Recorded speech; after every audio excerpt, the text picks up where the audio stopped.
우리 하나님의 말씀 시편 33편 10절부터 12절 말씀 함께 봉독하도록 하겠습니다.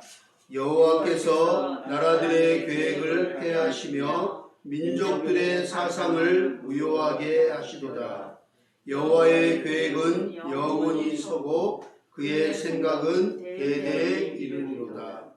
여호와를 자기 하나님으로 삼은 나라 곧 하나님의 기업으로 선택된 백성은 복이 있도다. 아멘. 우리 12절만 다시 한번 읽도록 하겠습니다. 여호와를 자기 하나님으로 삼은 나라 곧 하나님의 기업으로 선택된 백성은 복이 있도다. 아멘. 오늘 말씀 나누기 전에 우리 지난 3주 동안 나누었던 말씀을 먼저 간략하게 정리하고 가도록 하겠습니다. 우리는 지난 3주에 걸쳐서 헤세드에 대한 은혜를 말씀을 나누었습니다. 특히 지난 2주 동안에는 우리 예수님과 삭개오의 만남을 통해서 하나님의 헤세드에 대한 은혜를 나누었습니다. 삭개오처럼 예수님을 만나고 예수님을 나의 구주로 영접하고 마음이 즐거워지고 또 그 가족들까지 구원받게 되는 그 놀라운 은혜가 바로 헤세드입니다. 예수님과 삭개오의 만남이 바로 헤세드입니다. 예수님을 만난 삭개오는 모든 것이 완전히 다른 사람으로 전과 후가 바뀌었습니다. 예수님을 만나고 나서 완전히 그의 삶이 완전히 바뀌었습니다. 주인이 바뀌면 모든 것이 바뀐다고 우리 지난주에 식당 주인 바뀐 예화를 들면서 말씀을 나누었습니다. 이렇듯 주인이 바뀌면 모든 것이 우리의 인생도 모든 것이 바뀌게 되어 있습니다. 내 삶의 주인이 바뀌면 내가 내 삶의 주인으로 살면 계속 이 세상에서 끊이지 않는 욕심과 영적 전쟁을 치러야 해요. 그러나 내 삶의 주인이 예수님이 되면 우리의 마음에 평안이 임하고 형통이 임할 줄 믿습니다. 할렐루야. 아멘. 우리의 마음이 주인이 바뀌고 우리의 인생의 주인이 바뀌면 삭개오처럼 놀라운 변화가 일어나는데요. 그 변화가 바로 헤세드입니다. 하나님의 은혜인 것입니다. 예수님을 만나서 슬픔이 우울한 마음들이 괴롭고 염려됐던 마음, 울적했던 마음들이 기뻐지는 것, 즐거워지는 것, 그 또한 예수님을 영접함으로 인해서 자신뿐만 아니라 그 사람을 통해서 너와 내 집이 구원을 얻으리라 말씀하신 것처럼 가족이 구원함의 은총을 받는 것, 그것이 정말 진정한 헤세드입니다. 이렇듯 이 헤세드는 삭개오에게만 필요한 게 아니라 오늘 말씀을 듣고 있는 저와 여러분, 지금 이 시대에도 우리 모두에게도 이 헤세드가 필요합니다. 삭개오처럼 예수님과의 만남을 통한 놀라운 헤세드, 그 하나님의 자비와 긍휼과 인자와 인내하심과 그 은혜와 은총이 오늘 이 시간에도 말씀을 듣고 있는 저와 여러분들 가운데 충만하게 임하기를 주의 이름으로 축복합니다. 아멘. 여러분, 삭개오가 예수님 만나고 난 뒤에 세 가지가 크게 바뀌었다고 설명을 드렸습니다. 어떤 것이 바뀌었나요? 예수님을 만난 사람은 세 가지가 확실히 바뀐다고 우리 말씀을 나누는데 그 첫 번째는 뭐였어요? 삭개오의 변화는 첫 번째는 마음의 변화예요. 마음의 상태, 감정이 변했어요. 심령의 상태가 변했습니다. 예수님을 만나기 전에 삭개오는 왕따당하고 무시당하고 소외당하고 외로운 사람이었어요. 울적했어요. 그의 삶이 우울했어요. 그런데 예수님을 만나고 난 후에 성경에 보니까 마음이 즐거워졌다라고 얘기합니다. 예수님을 만나면 즐거워져요. 이것이 헤세드예요. 두 번째, 예수님을 만난 삭개오의 변화는 가치관이 변화됐어요. 가치관이. 인생관이 변화되었어요. 물질관의 변화가 일어났어요. 예수님을 만난 삭개오는 그전에는 돈이 많고 부자가 되는 것이 성공하고 행복한 줄 믿고 살았어요. 그리고 높은 간직에 높은 벼슬을 얻으면 성공하고 존경받고 사람들에게 칭송받을 줄 알았어요. 그런데 그렇지 않아요. 돈이 많고 부자가 되고 높은 관직에 앉은다고 사람들이 존경하고 그 사람이 행복하고 성공한 건 결코 아니라는 거예요. 돈이 많고 적음이 아닌, 명예가 아닌, 정말 사람에게 하나님의 은혜가 헤세드가 아니면 공허한 마음은 어떻게 해결되지 못하는 거예요. 그것을 깨달았어요.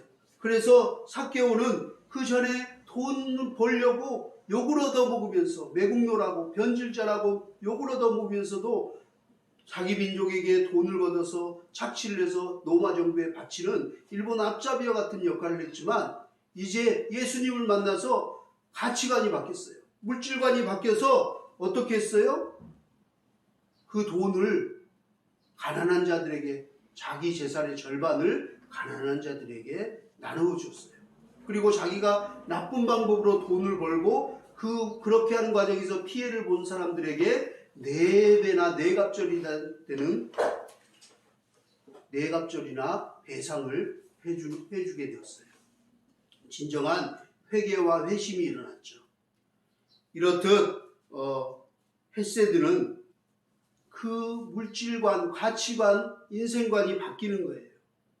그래서 돈을 어떻게 버느냐가 문제가 아니라 중요한 것이 아니라 돈을 벌어서 어떻게 사용하느냐가 그 사람의 존경받고 성공하고 그 사람이 행복해지는 척도가 되는 거예요.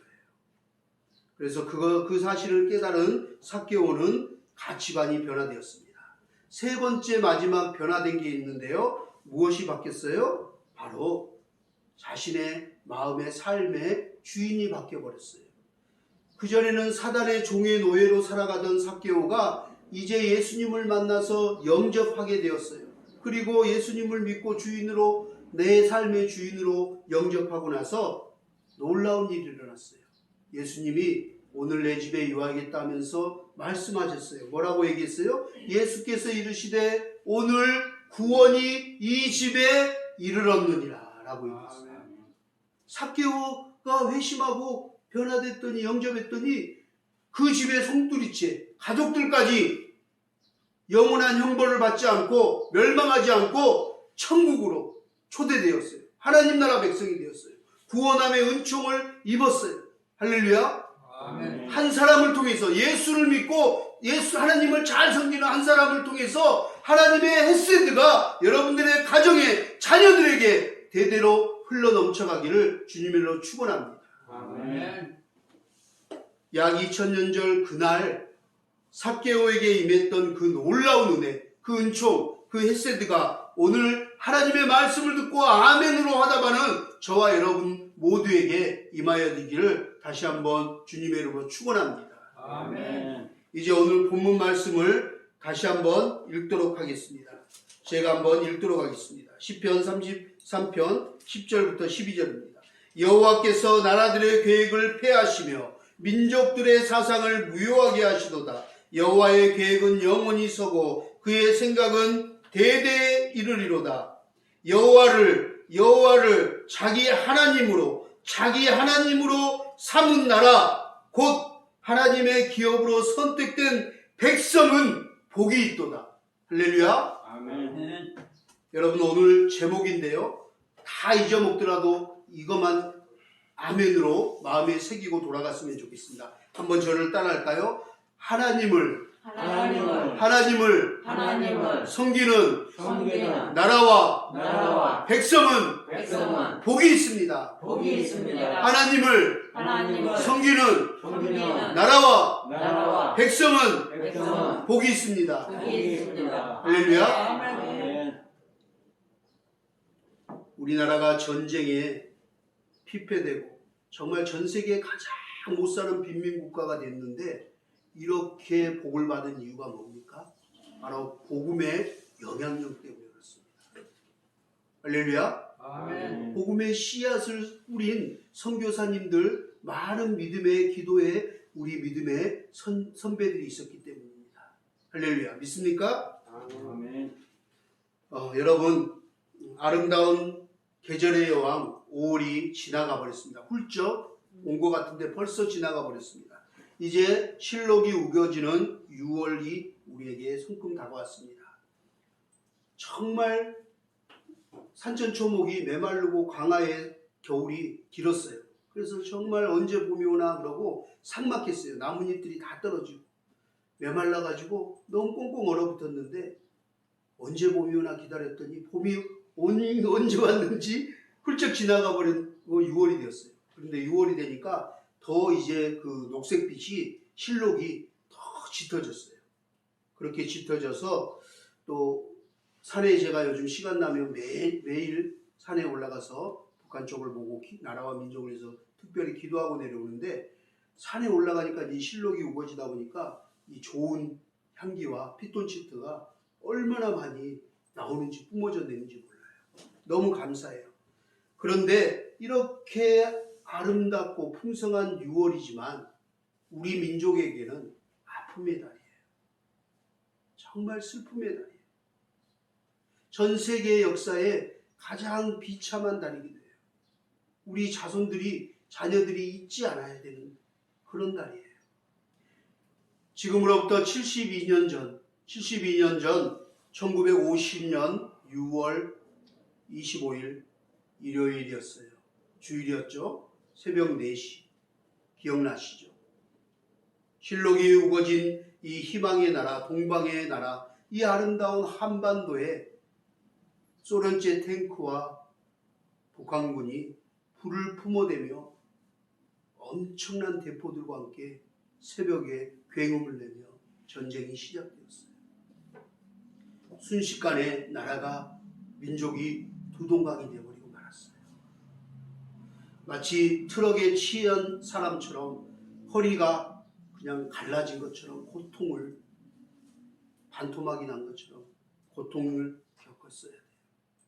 한반도와 한민족을 공산국가로 만들기 위해서 소련과 중공군과 김일성이 해서는 안 되는 정말 창극을 저지르고 만행을 저지르고 말았죠. 같은 나라, 같은 핏줄, 같은 혈족, 같은 민족, 같은 동족을 향해 같은 형제끼리 제가 아는 어느 목사님이 얘기하시더라고요. 자기 형은 인민군이고 자기 밑에 동생은 국군이었다고. 가족 중에도 한 사람은 인민군, 한 사람은 국군으로 서로 총칼을 대고 대창으로 서로 찔러 죽이고 불과 72년 전에 이 땅에 일어났던 일이에요.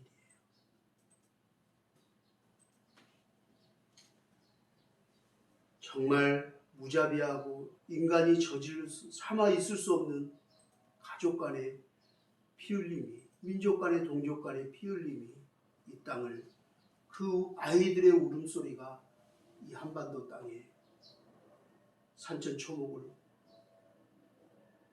울리며 그 피가 물드는 6월 우리 6월달이 지금 그런 달입니다. 슬픔의 달입니다. 무려 3년을 넘게 3년 1개월에 걸친 이 비극이, 이 처참한 전쟁이 치러졌어요. 그 결과 상상할 수 없는 희생자와 부상자들이, 장애인들이 나왔어요. 1천만 명이 넘는 이상가족이 생겨났어요. 어느 날 갑자기 가족을, 자녀를 잃어버렸어요. 만날 수가 없어요. 수백만 명의 동족들이 죽었어요. 그리고 너무나 많은 사람들이 부상을 당하고 팔다리가 잘려나가고 불구의 몸이 되어버렸어요. 비참한 인생으로 전락하고 말았어요. 한순간에, 어느 날 갑자기. 그리고 16개 자유우방국가에 수십만 나라에서 수십만이나 되는 젊은 사람들이 용병으로 이 전쟁에 참여했어요. 자기 나라도 아닌데. 우리 민족을 위해 싸우다가 피를 흘리고 죽어간 사람들이 너무 많아요. 그리고 한반도의 모든 시설들은 다 파괴되고 말았어요. 집들이 불타 없어지고 하루아침에 집을 잃어버리고 교회도 다 무너졌고 병원과 학교도 사라지고 시청과 면사무소도 다 부서졌어요. 불타졌어요. 다리마저 다 끊어졌어요. 먹을 식량도 다 떨어졌죠. 그 먹을 식량을 만들 농가 밭도 다 탱크로 다 피로 물들어 버리고 말았어요. 하루아침에 아버지를 잃고 어머니, 할아버지, 할머니를 잃고 동생을 잃고 자식을 잃고 형제를 잃어버린 친척들을 잃어버린 이 땅은 슬픔의 땅이 되었어요. 한반도와 한민족의 순식간에 천혜에 버림받은 민족과 국가가 되어버리고 말았어요. 세계에서 그로 말미암아 가장 못 사는 나라, 가장 불쌍한 나라가 되고 말았어요.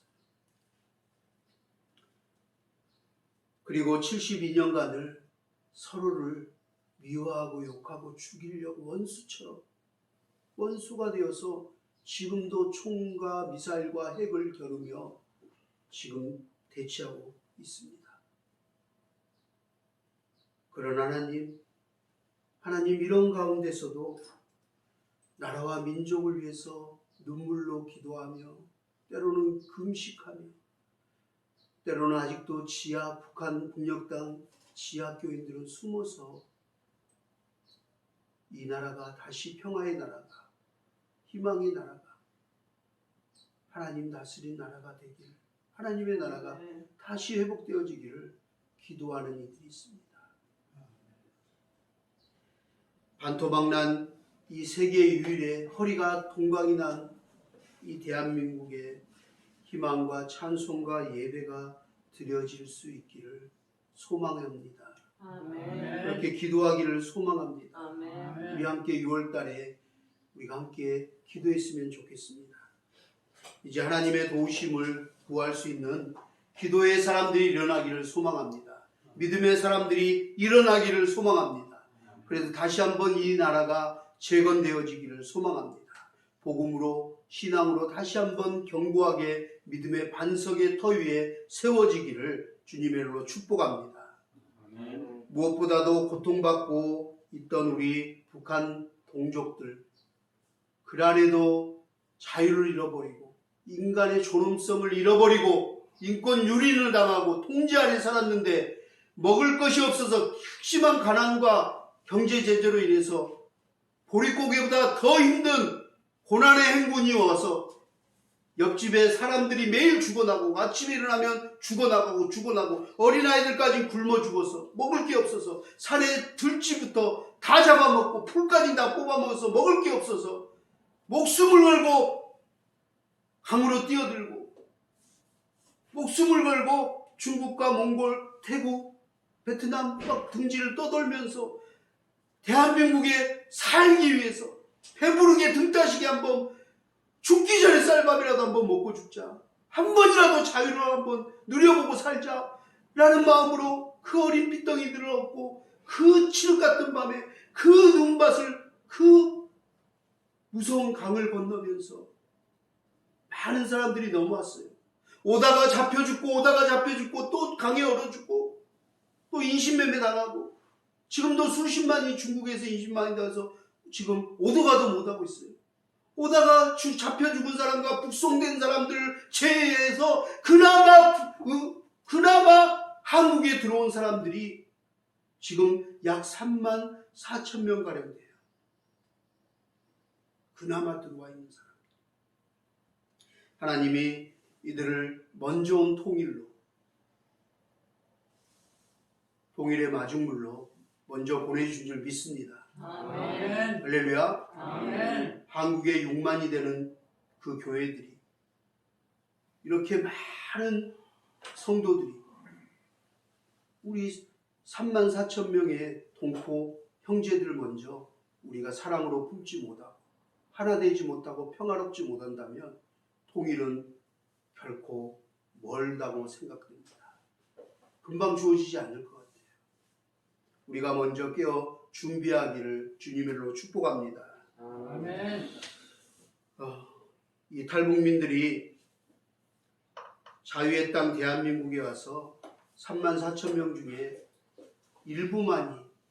소수만이 그나마 교회 다닙니다. 그리고 예수님을 구주로 영접하고 하나님을 예배하고 있습니다. 더 많은 사람들이 예수님을 영접하고 교회에 나오고 하나님을 잘 섬기기를 소망합니다. 6월 6일 슬픔을 품고 가슴에 저마다의 슬픔을 품고 우리 현충일 날 탈북민의 11조에서 약 3,000명 탈북민 성도들이 충남 공주에서 탈북민 범민족 대연합 축제를 갖고 통일의 날을 위한 기도와 찬양과 경배를 드렸습니다. 5시간 동안 제가 그 5시간 동안을 계속 봤는데 너무 은혜가 되었어요. 정말 역사에 있을 수 있을까? 앞으로도 전무후무할 것 같아요. 3,000명이 되는 사람들이 와서 북한을 위해서, 나라를 위해서 눈물로 기도하고 찬양하는데 하나님이 그 찬양과 예배를 들으셨을 거라고 믿습니다. 할렐루야. 아멘. 또한 우리 6월 6일 날 같은 날 현충일 날 일산 광림교회에서 멀리 제주에서 또 광주에서 경상도에서 강원도에서 새벽에 일찍 일어나서 관광버스를 타고 비행기를 타고 와서 4시간 동안 계속해서 찬양하고 기도하고 찬양하고 기도했습니다. 특히 나라와 민족을 위해서 북한을 위해 그리고 마지막 기도회로 마지막 시간으로 다음 세대들을 위해서 기도했습니다. 우리의 자녀들을 위해서 기도했습니다. 다 함께 일어서서 주여 삼창하고 기도합시다 하는데요. 정말 다음 세대 우리 자녀들을 위해서 기도하는데 얼마나 마음이 먹먹하고 아픈지요. 왜 이렇게 눈물이 나는지요. 이 아이들이 살아가고 버티고 이겨내야 되고 견뎌내야 될 다음 세대 아이들이 살아가야 될 것들을 생각하니 전 너무 마음이 아팠어요. 하염없이 눈물이 났어요. 여러분, 어떤 이들은 이렇게 말합니다. 지금 이미 종말이 시작되었습니다. 이미 종말이 시작되었습니다. 지금 이미 대재앙이 시작되었습니다. 하며 우리 주님 오실 날이 멀지 않은 것 같습니다. 라고 말하는 이들이 있습니다. 어떤 이들은 우리들에게 지금 가장 역사상 위험하고 시급한 문제로 기후 이상 변화와 지구 온난화로 인한 여러 가지 문제들을 이야기합니다. 또 어떤 이들은 저출산으로 인한 인구 감소가 앞으로 사회의 가장 큰 문제가 될 것이라고 얘기합니다. 그로 인해서 여러 가지 큰 어려움과 재앙들이, 말 못할 재앙들이 올 거라고 얘기합니다. 사회학자들은 이제 20년, 30년 후면 이 아이들이 없어서 국가가, 노인들이, 우리 나라가 큰 어려움을 겪을 거라고 예측들 합니다. 또 어떤 이는 노령화, 고령화 사회에 대해서 걱정하며 얘기를 합니다. 어떤 이는 우크라이나와 러시아 전쟁으로 인한 석유 폭동, 또 그로 인해서 밀과 같은 에너지와 곡물값 상승 등으로 인한 경제 문제들을 걱정하고 이야기하기도 합니다. 또 어떤 이는 러시아 전쟁을 이야기하면서 요즘 하루가 멀다고 하고 계속해서 미사일과 핵실험 등을 하고 있는 북한이 가장 심각하다. 언제 푸틴처럼 이렇게 오판하여서 미사일을 쏘고 전쟁을 일으킬지 모른다. 핵을 발사하면 이제 죽는다. 끝이다. 돌이킬 수 없다. 세계 3차 대전이 일어날 것이다라는 걱정까지 하는 이들도 있습니다. 얼마 전까지는 개발안이라고 그냥 하루가 멀다 하고 미사일을 쏴댔는데 며칠 전인가요? 동시에 8개를 우리나라 각 타겟들을 정해서 실험을 했어요. 이건 실전 연습인 거예요. 그냥 가상 연습이 아니에요.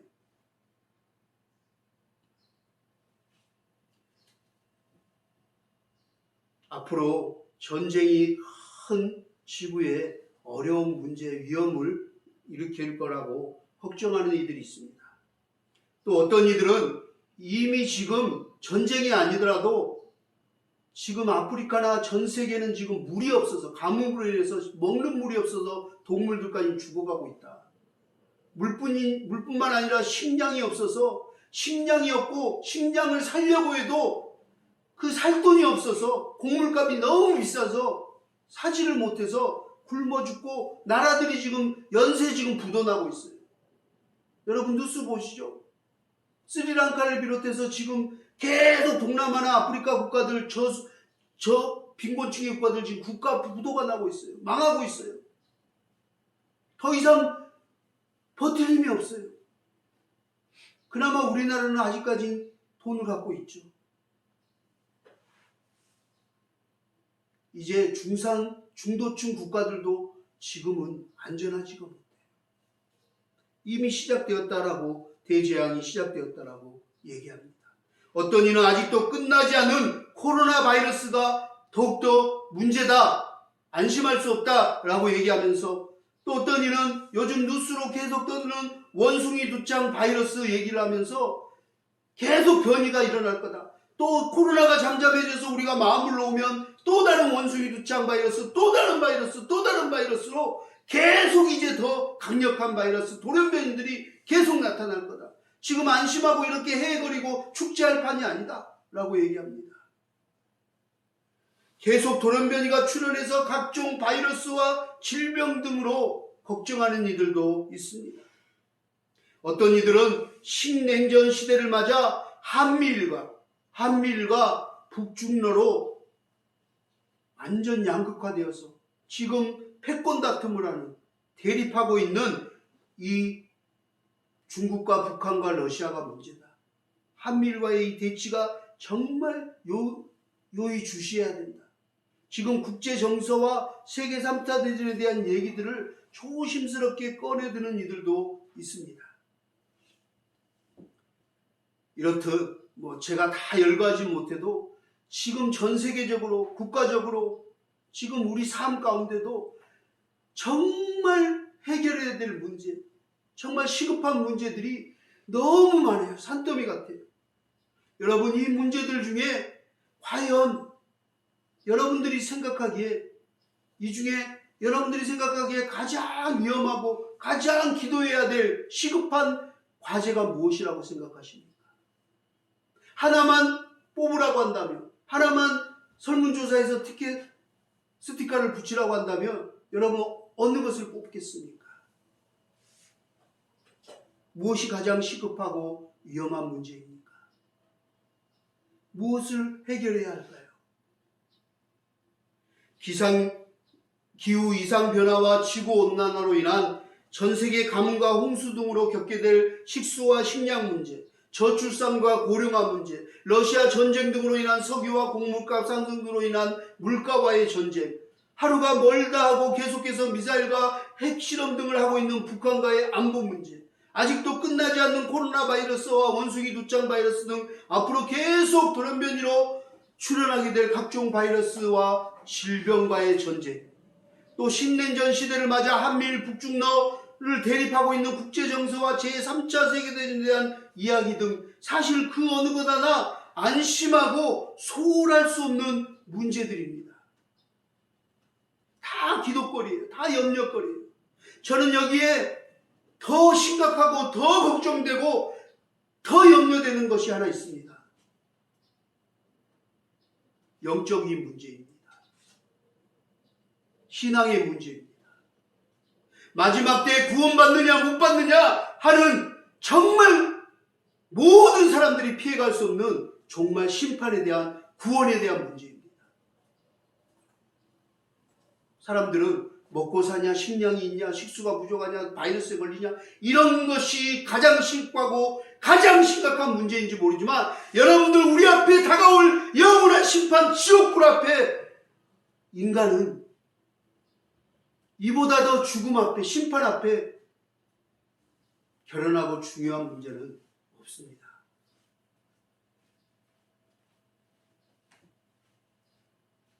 제가 최근 들어서 너무나 걱정하고 염려하는 것은 지금 심각하게 흘러가고 있는 것은 전 세계를 바라보면서 문화와 종교 또 세대 간 이념, 이데올로기와 사상과 가치관의 문제 또한 큰 걱정거리입니다. 염려거리입니다. 기도거리입니다. 여러분, 제가 지난번 설교할 때 잠시 욜로족에 대해서 말씀을 드렸습니다. 기억나나요?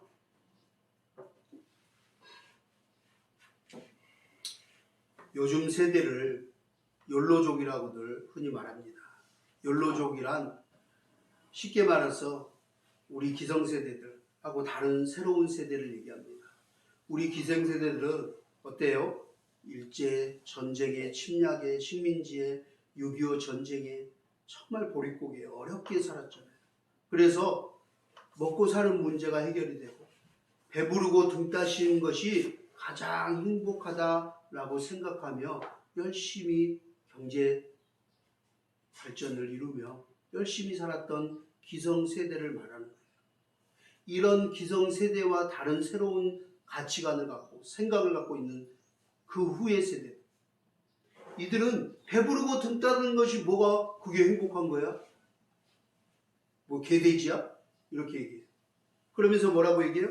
한 번뿐인 인생인데, 한 번뿐인 내 인생인데 내 맘대로 내가 하고 싶은 거, 내가 즐기고 싶은 거, 내가 사고 싶은 거, 내가 누리는 거, 누리고 싶은 거 다 하다가 한 번 태어나고 한 번 죽을 거, 이왕 죽는 거, 그렇게 오늘을 즐기며 이 시간을 즐기며 살자라는 것이 욜로족이에요. 새로운 세대의 새로운 가치관을 뜻하는 말이에요. 여러분, 요즘 TV나 광고에서 자주 방송되는 것 중에 혹시 이런 광고 보셨나요? 요즘 광고들 보면 이런 광고들이 비슷한 광고들이 너무 도배를 하고 있어요. 그래서 아이들이, 어린아이들까지 해야랑 어린아이들이 그것을 보고 꼬마들도, 우리 센터 애들도 그 노래를 따라 불러요. 이게 그냥 아이들 그 뇌에 그냥 스며드는 거예요. 자동적으로 세뇌되는 거죠. 생각과 가치를 바꿔버리는 거예요. 그 중에 이런 광고 있어요. 여러분 혹시 아나요? 그 카드 회사인데 캐시앤캐시인가라는 회사였던 것 같아요. 텔레비 보면 아주 잘 나와요. 막 완전 남자가 화장을 진하게 하고 막 온갖 액세서리하고 하이힐을 신고 완전 예쁜 여자처럼 분장을 해가지고 나와서 춤을 막 엉덩이 밀며 춤추면서 노래를 불러요. 뭐라고 부르죠? 이렇게 부르더라고요. 어쩌라고 내 맘이지, 어쩌라고 내 맘이지. 제가 노래를 잘 모르는데 이렇게 시작해요. 광고가. 어쩌라고 내 맘이지. 그러면서 난 내가 하고 싶은 대로 살아. 내가 좋으면 그만이지. 그렇게 얘기해요. 여자가. 남의 눈치 볼 필요 뭐가 있어? 난 내가 하고 싶은 대로 살아. 내가 좋으면 그만이지. 안 창피하냐고? 안 창피하냐고? 어쩌라고 내 맘이지. 어쩌라고 내 맘이지. 이것이 광고 하피 문구예요. 요즘 꼬마들이 불러요. 어쩌라고 내 맘이지. 선생님이 뭐라고 얘기하면 어쩌라고 내 맘이지 이러고 그 노래 부르면서, 선생님이 그걸, 제가 그 얘기를 듣고 깜짝 놀랐어요. 제가 와서 애들한테 훈계를 했더니, 목사님, 그래서 어떤 애가 왜? 그랬더니 어쩌라고 내 맘이지 뭐. 그래서 그 노래를 부르면서 저를 조롱하듯이 하는 거예요. 애들한테 이제 강요를 못해요. 여러분, 지금 차별금지법이 통과되기 일보 직전이에요. 법사위에서는 이미 통과됐어요. 이제 국회 상정만 남았다고 해요. 차별금지 통과되면 상상할 수 없는 세상이 와요. 우리 아이들은 신앙을 어떻게 지켜야 될지 모르겠어요. 여러분, 이제 아이들에게 종교 강요도 못하고요. 교회 다니라는 얘기도 예수님 얘기하면요, 이제 그거 강요하면 인권 침해예요. 신고하면 벌금 물어요. 자녀에게요, 자기 친자녀에게, 어린애나 아이들에게 이렇게 기도하자 하면 이거 아동학대예요. 아동학대로 걸려요.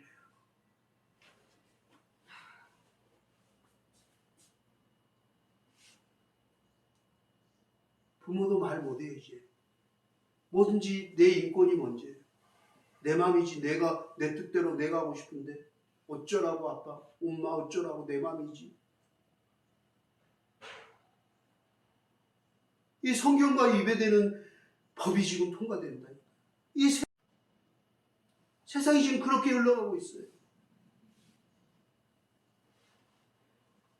요즘 우리 사회는 여자가 남자로 남자가 여자로 화장을 하거나 성전환 수술하는 것이 더 이상 이상하거나 부끄럽지 않는 일이 되었어요. 그것을 반대하는 사람들은요 아직 촌스러운 사람이에요. 과거 사람이에요. 라떼예요. 꼰대예요. 이렇게 취급당해요. 마치 그걸 찬성하는 것이 지식인 양, 그것이 마치 대의를 위하는 것냐, 이런 사단의 완전 전략의 꾀임에 넘어가서 사술에 매여 있어요.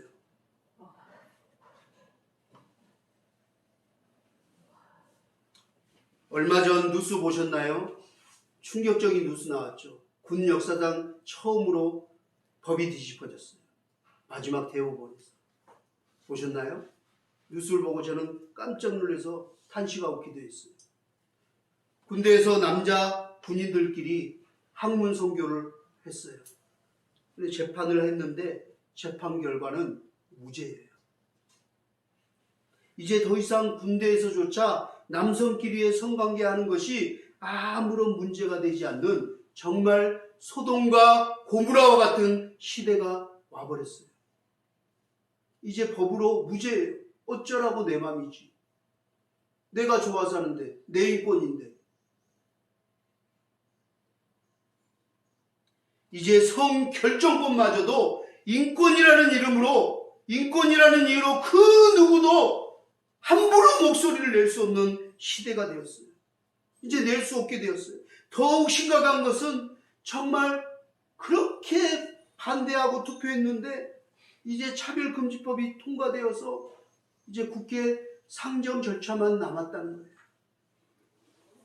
차별금지법마저 통과되면 정말 생각하기도 싫은, 정말 우리가 상상할 수 없는, 코로나 때문에 지난 3년 동안 신앙 지키기가, 예배 지키기가, 교회 모이기가, 그래서 구원받기가 마지막 천국 가기가 힘들고 알곡과 가라지 점점점 줄어들고 지금 돌아와야 되는데 30% 이상이 돌아오지 못하고 가난한 성도가 되었는데, 코로나에 강력하게 지금 신앙에 도전을 받았는데 이제 이 차별금지법까지 통과되고 그 시대를 살아야 되는 우리 자녀들, 우리 지금 이 시대는 신앙 지키기가 더욱 어려워요.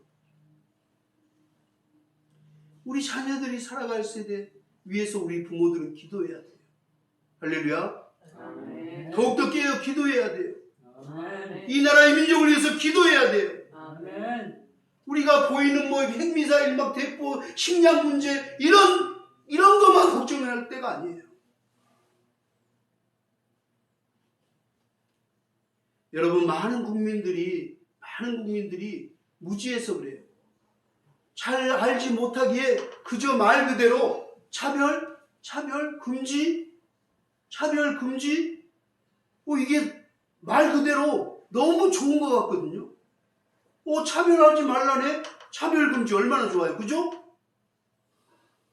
저도 차별금지법 찬성해요. 우리 장애인이나 소수 우리 외국에서 오신 분들이나 차별하면 안 돼요. 그런데 그 안에 뭐가 있어요? 성소수자나 트랜스젠더나 상상할 수 없는 것들을 연해서 그러는 거죠. 그걸 몰라요. 다 그냥 묶어서 연했는데 그냥 그래, 사람들은 차별금지, 그거 좋은 거네. 차별 없는 세상, 평등한 세상, 공평한 세상, 민주주의 세상, 자유민주 세상, 이런 세상이 좋은 거라고 홍보하기 때문에 그냥 그렇게 생각하는 거예요.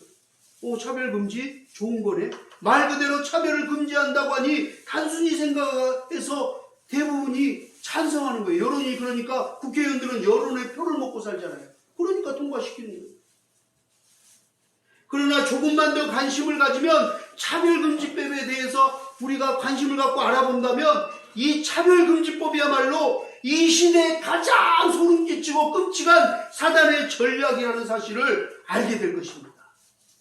그렇지 않아도 오늘 전 세계는 스마트폰의 등장으로 게임과 인터넷 등의 노예로 전락하여서 영혼을 송두리째 빼앗겨버린 채 마치 좀비들처럼 낮과 밤이 바뀌어서 흑암으로 어둠의 밤의 자식들로 살아가고 있는데, 더욱더 큰 문제는 전 세계를 강타한 이 코로나 바이러스로 인해 믿음을 잘 지키며 신앙생활을 잘하며 끝까지 주님 오시는 그 날까지 심판대 앞에서 최후 승리하는 그날을, 우리 주님 앞에 최후 승리하는 그날을 맞이하기가 결코 쉽지 않은 이 어려운 상황 속에 차별금지법까지 통과된다면 과연 우리 다음 세대 자녀들, 우리 다음 세대들은, 우리의 자녀들은 어떻게 신앙을 지키겠습니까? 어떻게 믿음을 지키고 최후 승리할 수 있을까요? 이제 교회를 다니고 그런 것을 배우면 법적으로 문제가 될 텐데,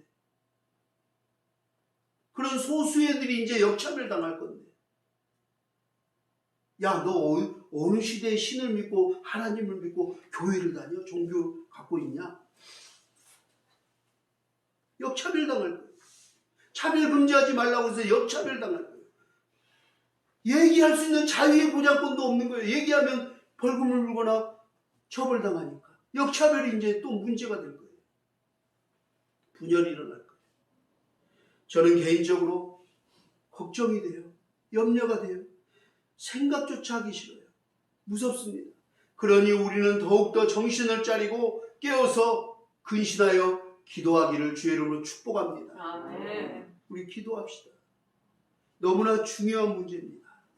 여러분, 마지막으로 우리 영상을 한번 보고 우리 말씀을 마치도록 하겠습니다. 이 문제를 얼마나 안타까운가. 목사님들이 계속 지금 우리가 지금 서명운동하고 발표하고 막 반대하고 있는데요. 이 목사님은 직접 국회에 들어가서 지난주에 반대했어요. 국회에 가서.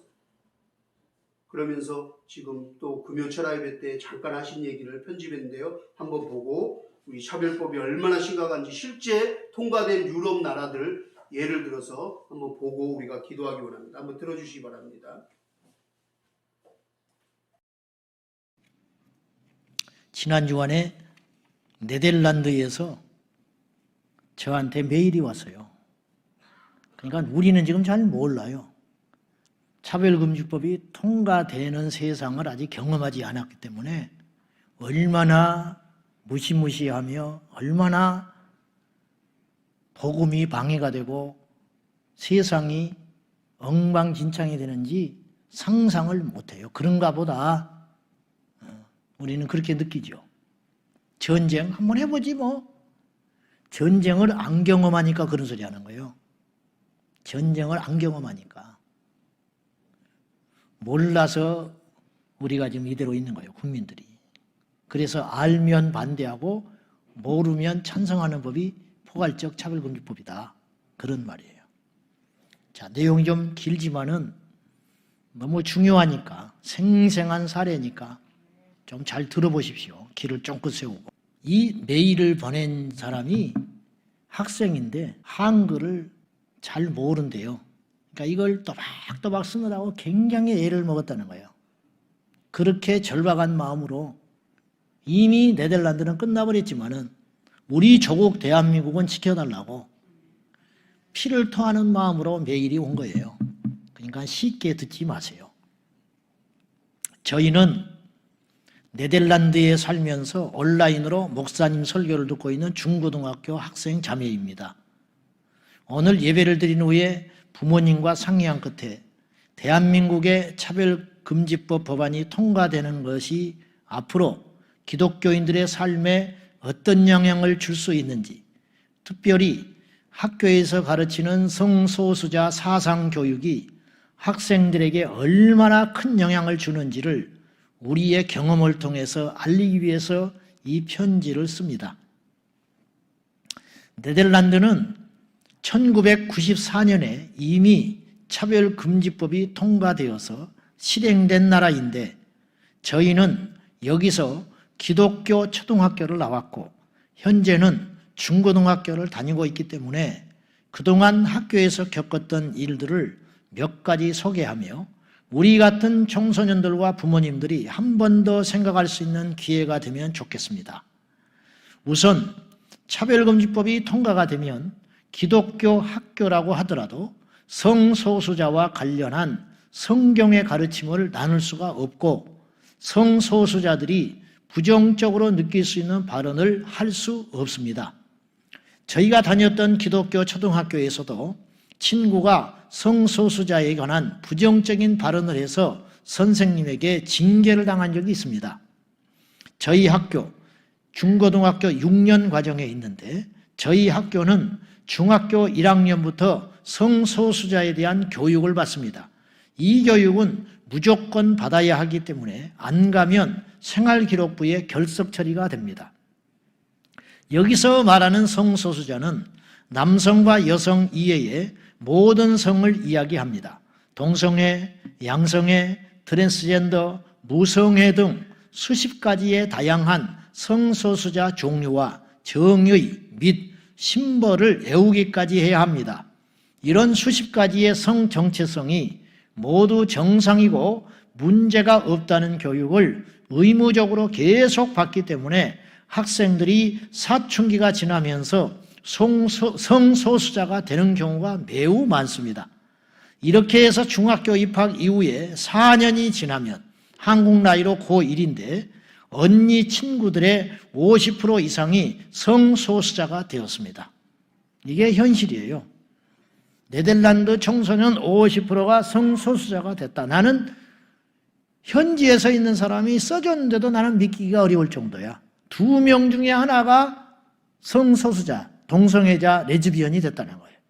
만약에 친구를 인터뷰하는 조별 과제를 하면 그 친구가 원하는 인칭을 써야 합니다. 예를 들어서 친구의 생물학적 성은 여자인데 친구가 원하면 그녀가 아니라 그들이라고 불러야 합니다. 또 네덜란드는 보라색의 금요일, 그런 날이 있습니다. 이날은 성소수자들을 지지한다는 걸 표현하기 위하여 보라색을 입고 가는 날인데 뉴스, 어린이 및 청소년 프로그램, 학교 분위기와 선생님까지 성소수자 지지 운동에 참여하는 것이 깨어있고 의식이 있는 청소년이라는 식으로 홍보를 합니다. 아까 말했듯이 친구들의 50%가 성소수자라서 50% 되면 소수자가 아니지, 사실은. 다수자가 된 거죠. 그래서 동성애 독재법이라고 그러는 거예요. 50%가 성소수자라서 성소수자들을 지지하고 싶지 않아도 보라색을 입고 오라고 눈치를 주고 보라색 옷을 입지 않고 등교하면 학교 문 앞에서 보라색 띠를 나누어 주어 손에 차게 합니다. 당연히 학교 안에서 보라색 옷을 입지 않거나 손목에 띠를 차지 않으면 뭔가 시대에 뒤떨어지거나 차별에 앞장서는 사람이라는 듯한 눈치를 은근히 받게 됩니다. 저희가 다니는 학교는 하필이면 성소수자들을 더 적극적으로 지지하는 진보적인 색깔이 있는 학교이기 때문에 성소수자에 대한 부정적인 생각을 말하면 선생님께 불려가서 혼이 납니다. 학교에서 기말 과제 발표 주간 때 동성애와 불륜이 합쳐진 노래를 학교 홍보 노래로 쓰기 위하여 학생들에게 그 노래의 가사를 외우게 하고 뮤직비디오를 무조건 찍게 했습니다. 그 이후로 노래가 머릿속에 맴돌아서 뮤직비디오가 뭔가 봤다가 보고는 일주일 동안 악한 영에 시달려 힘들어하며 부모님과 함께 기도해서 이겨냈던 적이 있었습니다. 어떤 노래와 뮤직비디오인지 링크를 첨부하겠습니다. 이렇게 하면서 우리 리더들한테는 이걸 한번 내가 보여줘 봤어요. 내용이 아주 불편합니다. 남자끼리 키스를 해요. 그 뮤직비디오에. 어쨌든 그것이 1억 명을 봤더라고. 8개월 만에. 전 세계적으로 1억 명을 봤어. 그것을. 그건 저한테 첨고를 했어요. 또한 학교에 성소수자 동아리가 있고 그곳에 속한 학생들만 해도 100명이 넘습니다. 학생들뿐만 아니라 선생님들의 가족 구성원이 성소수자이거나 선생님이 성소수자인 경우도 있습니다. 그렇기 때문에 수업 시간에 가르치는 과목과 상관없이 성소수자 깃발들과 그 심벌들을 외우게 하기도 합니다. 마지막으로 저희 언니가 곧 있으면 학교에서 유럽 다른 나라로 캠핑을 가는데 3박 4일간 본인 의사와는 상관도 없이 트랜스젠더 친구와 한 텐트 안에서 생활을 해야 합니다. 이 학생은 남성이었다가 성기는 그대로 둔 채 여성 호르몬을 맞고 여성처럼 가슴이 발달한 신체를 가지고 있는데 본인은 트랜스젠더 레즈비언이라고 커밍아웃을 한 사람입니다. 학교는 이런 트랜스젠더가 여자 화장실 또는 남자 화장실, 탈의실을 사용하는 것들을 문제 삼지 않습니다. 이런 분위기의 학교에서는 결국 정상적인 성 정체성을 가진 학생들이 불편해도 말을 할 수 없습니다. 저와 언니 외에는 이런 상황을 불편해하고 힘들어하는 친구들이 없어 보이고 있다고 해도 서로 불편한 입장을 밝힐 수도 없습니다. 저희 언니가 고백하기를 중학교 1학년 때 2학년 사춘기 시절을 보내는데 학교에서는 성경과는 동떨어진 진화론적 진보주의적 사상교육에 매일 노출되고 스마트폰을 통하여 세상 미디어를 많이 접하면서 믿음이 약해져 있을 때에 자기에게도 성정체성 혼란이 왔다고 고백을 했습니다. 참고로 우리 가족은 저녁 식사 후에 매일 성경을 함께 읽고 기도하는데도 모태신앙인 언니가 이렇게 힘들어할 정도였습니다. 감사하게도 언니는 다시 믿음의 자자리로 돌아왔습니다. 이 정도로 학교에서의 이러한 사상교육은 우리 같은 사춘기 청소년들에게는 엄청난 영향을 줍니다. 제 주변을 돌아보면 저와 함께 기독교 초등학교를 나왔던 친구들 중에 몇 명은 중학교 2학년이 지난 지금 성수자가 되어 있습니다. 앞으로 시간이 지날수록 그 순수했던 친구들이 더 변질될까 봐 걱정이 됩니다. 차별금지법이 통과되어서 사회의 모든 분위기가 성경의 진리와 멀어지게 된다면 우리들뿐만 아니라 우리들의 다음 세대는 소돔과 고모라에서 사는 것처럼 믿음을 지키기 힘들어질 수 있다고 생각합니다. 대한민국의 학생들은 이런 경험들을 하지 않았으면 좋겠기에 저희의 경험들을 용기를 내어서 공유합니다. 또한 대한민국의 기독교인들이 이것을 보고 차별금지법이 얼마나 심각한 법인지 제발 깨달았으면 좋겠습니다. 우리 가족이 네덜란드에서 끝까지 말씀으로 예수님의 진리 아래서 믿음을 지키고 성장해 갈 수 있도록 기도해 주시기를 다시 한번 부탁을 드립니다. 이렇게 연락이 왔어요. 불행 중 다행인 것은 우리나라는 그래도 조금 안 거예요. 94년에 우리나라가 탕탕탕 통과돼 버려서 우리는 어떡할 뻔했어요. 네덜란드가 94년에 통과돼 버린 거예요. 좋은 줄 알고 차별 없는 세상을 만들자니까. 그런데 그건 안에 무서운 흉기를 감추고 있었던 거예요. 이게 작은 일이냐 이 말이에요, 결코. 근데 어떻게 세상 사람은 그렇다 치고 예수 믿는 우리가 조용히 있냐 이 말이에요. 불이 나면 그냥 지나갈 수 없잖아요. 교통사고 나서 피 흘리고 있으면 그냥 지나가면 안 되잖아요. 정 바쁘면 병원에는 못 데려다 주더라도 전화는 신고를 해주고 가야 사람 아니요. 제가 지금 우리 교회 걱정이 돼서 차별금지법 반대합니까? 내 목회가 위험스러워서 차별금지법 합니까? 머리가 깨질 지경이에요. 이 일을 위해서 전국의 교회들이 나서야 돼요. 세상에는 희망 없어요. 세상에는. 결코 작은 일이 아니고 결코 이것이 신앙과 무관한 일이 아니라는 걸 알아야 돼요. 천국과 지옥과 구원과 십자가만큼이나 이 문제는 중대한 문제라는 거예요. 깨어나야 됩니다. 이거는 우연한 일이 아니에요. 절대 우연한 일이 아니에요. 이건 절대 유행이 아니에요. 이건 절대 세계적 흐름이 아니에요. 마귀의 계략이에요, 계략. 아무리 생각해도. 그렇게 생각 안 들어요? 우리 한번 마음을 모아서 잠시 기도하기 원합니다. 하나님, 우리가 이 마지막 때 주님 오심을 예비하며 지혜로운 다섯 처녀처럼 등잔불 들고 아버지 하나님 기다리기를 소망합니다. 거룩한 주의 신부로 살아가기를 소망합니다. 우리를 거룩케 하여 주시옵소서. 이 악한 어둠에 아버지 음란하고 더러운 세상 속에서 우리를 지켜주시고 하나님 보호하여 주시옵소서. 우리에게 영적 분별력을 주시고 악한 원수마귀 사탄들 일절 틈 못하도록 보호하여 주시옵소서.